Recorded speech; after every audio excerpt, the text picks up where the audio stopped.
ഇന്നത്തെ പ്രധാന തലക്കെട്ടുകൾ.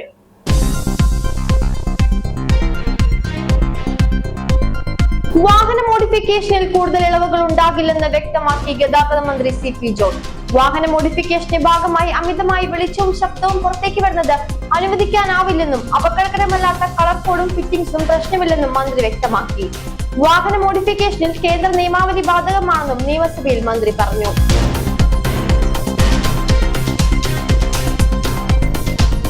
സംസ്ഥാനത്ത് വൈദ്യുതി നിയന്ത്രണം തുടരും. കൂടിയ വില നൽകിയാലും വൈദ്യുതി കിട്ടാത്തതാണ് പ്രതിസന്ധിക്ക് കാരണമെന്ന് KEB. നല്ല മഴ ലഭിച്ചാൽ മാത്രമേ നിലവിലെ സ്ഥിതിയിൽ കാര്യമായ പുരോഗതി പ്രതീക്ഷിക്കാനാവൂ എന്ന് KEBയുടെ മുന്നറിയിപ്പ്.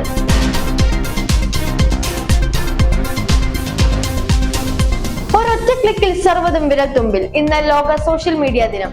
ആശയവിനിമയത്തിൽ സാമൂഹ്യ മാധ്യമങ്ങളുടെ പങ്ക് വിശദമായി ചർച്ച ചെയ്യുന്നതിനായി 2010 മാഷബിൾ വാർത്താ വെബ്സൈറ്റാണ് ആദ്യമായി മീഡിയ ദിനം ആചരിച്ചു തുടങ്ങിയത്.